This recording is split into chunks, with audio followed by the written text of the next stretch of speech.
Welcome, everyone, to a truly fascinating deep dive today. We're going to be unlocking some really profound insights from chapter 17 of the Bhagavad Gita. It's titled Faith and Inner Nature. Mm. Our mission really is to understand how your inherent nature, your guna, shapes almost everything. We're talking faith, the food you eat, your actions, even, well, your devotion. Yeah. And it's a powerful look at why, not all devotion is really equal. It depends so much on that inner quality. The Gita opens this chapter with a core question from Arjuna to Krishna. It's in Shloka 17.1. 17.1. He asks, "Oh, Krishna, what happens to those who worship with faith, but they ignore scriptural rules? Mm. Is their faith sattvic, rajasic, or tamathic?" And that's just a brilliant question, right? Because it immediately challenges this idea that all faith is somehow the same. Makes you really think about belief itself. It really does. And what's fascinating is how quickly Krishna cuts right to the chase. In Shlokas 17.2 and 3, he clarifies basically, faith is of three types born of one's nature: sattvic, drushness, rajasic, passion, and tamasic, ignorance. So right away, we learn that our own inner qualities, they actually determine the very, let's say, flavor of our faith. Sattvic faith, for instance, that's the pure kind. It involves worship with self-discipline, aiming for spiritual upliftment, inner peace. Okay, so that's sattvic, but then there's rajasic and tamasic, and they sound quite different. Could you explain a bit how those might manifest? Because I think for many of us, we might just assume, well, if someone is devout, it's inherently good, But the Gita seems to be pushing back on that idea.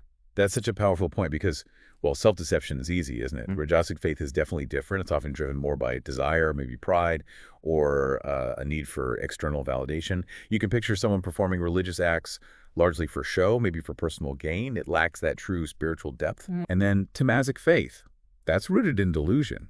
It can involve practices that are maybe painful, superstitious, even harmful sometimes, really born out of ignorance. It completely reframes what goodness truly means, doesn't it? It really does. The core insight, I think, is that every action, it becomes divine or maybe degraded based entirely on its underlying intention and that inner quality. So the ultimate hack, let's say, isn't just what you do, but why you're doing it. Wow. But the Gita's genius, it doesn't just stop at categorizing faith, does it? It paints this holistic picture, showing how these inner qualities ripple through every single aspect of our lives, even down to what's on our dinner plate. It seems to suggest that even something as fundamental as diet has a guna and affects our consciousness. Is that right? Absolutely. The Gita is subtly telling us that your internal spiritual chemistry, your thoughts, your feelings, they're literally being molded by your last meal. It's quite something. For instance, sattvic food. It's described as nourishing, fresh, pure. It increases life, strength, health, happiness, joy. It's about feeling light and clear. In contrast, rajasic food is, say, overspicy, bitter, maybe excessively dry or salty. It often causes pain, distress, restlessness. Think of that kind of uncomfortable, agitated feeling after maybe too much rich, stimulating food. Yeah, I know that feeling. So if you've ever felt that post-junk food brain fog, the Gita would say that's not just indigestion, that's actually a tamasic influence working on your mind. Precisely. Exactly. And tamasic food is described just like that. Spoiled, impure, stale, maybe even tasteless. It often harms both the body and the mind. It creates inertia, dullness, negativity. So you see, this isn't just about some ancient dietary rules. It's really a radical concept of mindful consumption, where every single bite becomes a kind of spiritual choice. That's a lot to consider. It really makes you think about these invisible currents guiding our daily choices. And it's not just food, right? The Bhagavad Gita then extends the same wisdom to our actions, detailing how everything from acts of sacrifice, yajna, to daily charity, dana, is colored by these very same gunas. Can you walk us through how these distinctions play out in something like charity or dana? Certainly. It's a really powerful lens to look through. Sattvic charity, dana, is given in the right place at the right time to worthy recipients and, crucially, without any expectation of return. It's done purely as a duty. Okay, selfless giving. Exactly. Then rajasic charity, on the other hand, might be given reluctantly or maybe for the sake of status or recognition. It's the act that kind of looks good on the surface, but it's maybe hollow inside, Right, done for the wrong reasons. Precisely. And then there's tamasic charity. This is given at the wrong time or to the wrong people, maybe even with contempt or without proper attention and respect. And the text makes very similar distinctions for sacrifice, yajna, and austerity, tapas. It always emphasizes that the intention behind the action is absolutely paramount. It's just fascinating how pervasive these gunas are described to be. But isn't there a risk here? Could someone perhaps overanalyze everything they do through this lens, maybe become overly self-critical or even start judging others based on their perceived guna? It feels like it could be a bit of a slippery slope. That's a very real and an important concern. And the Gita actually offers guidance there, too. It's not really meant to be about rigid categorization or judgment, either of self or others. It's fundamentally about self-awareness. The goal isn't to perfectly label every single action, but more to understand the underlying motivations that are driving them. It's really an invitation to purify your intentions, not to become, paralyzed by constant analysis. Ultimately, this understanding should empower you to choose actions that align more with your higher self to gradually move towards sattva. Ah, okay. That distinction is crucial. Self-awareness, not judgment. Got it. Now, to kind of cap off this deep dive, there's one more really powerful concept I'm eager to understand better. Can you shed some light on Tat Sat and its profound significance in sanctifying actions? Yes, Om Tat Sat. Three incredibly powerful words used to represent Brahman, the supreme reality, the ultimate all-pervading consciousness.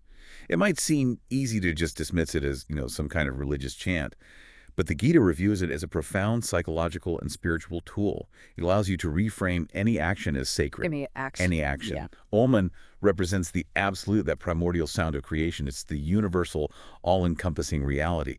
Tat signifies actions done for the divine, performed with the understanding that they are dedicated to the supreme without attachment to the results. Okay. And Estat T refers to truth and eternal reality. It denotes that which is good, that which truly exists. So together, when uttered with sincerity, Om Tat Sat becomes this powerful mantra. It's used to sanctify acts, to dedicate them to the supreme. It instantly elevates the spiritual vibration of whatever you're doing. Yeah. It's a pretty powerful shift in perspective, isn't it? It absolutely is. So reflecting on all this, what does it really mean for you, the listener? This deep dive into Bhagavad Gita chapter 17, it's shown us that true faith is, well, it's far more than just belief. It's profoundly shaped by our inner purity, our selflessness, our commitment to truth.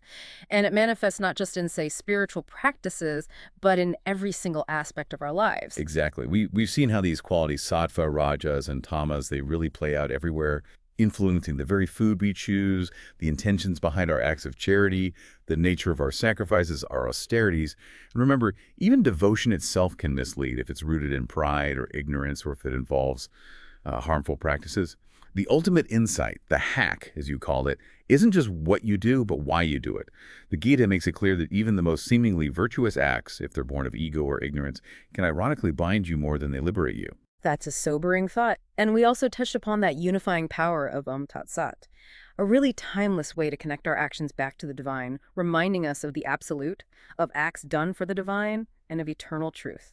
It feels like a profound tool for transformation.